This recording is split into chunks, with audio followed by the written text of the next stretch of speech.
അപ്പോൾ ഇന്നത്തെ ചോദ്യം ഇതാണ്. ഒന്നാം വർഷം 7%, രണ്ടാം വർഷം 3%, മൂന്നാം വർഷം 2%, നാലാം വർഷം 1% നിരക്കിൽ 12,000 രൂപയ്ക്ക് 4 വർഷത്തെ സാധാരണ പലിശ എത്ര?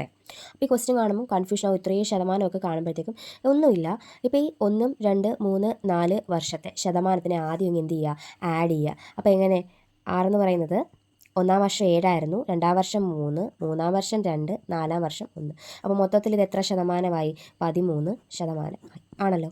ഇനി എന്ത് ചെയ്യുക? നമുക്ക് ഇൻട്രസ്റ്റ് കണ്ടുപിടിക്കാം. അപ്പം ഇവിടെ എന്ത് ചെയ്യുക? 13% അല്ലേ. നമുക്ക് കണ്ടുപിടിക്കേണ്ട സാധാരണ പലിശ എത്രയാണെന്നാണ്. അപ്പോൾ എത്ര രൂപയ്ക്കാണ്? 12,000 രൂപയ്ക്ക് സാധാരണ പലിശ. അപ്പോൾ ഇവിടെ എത്രയാണ്? നമുക്ക് റേറ്റ് കിട്ടി. ആ റേറ്റ് ബൈ 100 അങ്ങോട്ട് ചെയ്താൽ മാത്രം മതി. എന്ത് കിട്ടും നമുക്ക്? 120 × 13 എന്ന് പറയുമ്പോൾ 1,560 റുപ്പീസ് എന്ന് കിട്ടും. ഓക്കെ ആണ്. അപ്പം 4 വർഷത്തേക്ക് ഇവിടെ നമ്മൾ വർഷത്തൊന്നും ഇൻറ്റു ചെയ്യുന്നില്ല. അപ്പോൾ എന്ത് ചെയ്യുക? ഇവിടെ നമ്മൾ റേറ്റ് ഓഫ് ഇൻട്രസ്റ്റിനെ എല്ലാം കൂടി ആഡ് ചെയ്യുക. എന്നിട്ട് ഈ പറയുന്ന 12,000 രൂപ 12,000 രൂപയാണ് നമ്മുടെ എന്ത് എമൗണ്ട്. അപ്പോൾ 12,000 × 13/100. അപ്പോൾ നമുക്ക് എന്ത് കിട്ടും? സാധാരണ 4 വർഷത്തേക്കുള്ള സാധാരണ പലിശ കിട്ടും. അപ്പോൾ നമ്മുടെ ആൻസർ എത്രയാണ്? 1,560 ആണ്.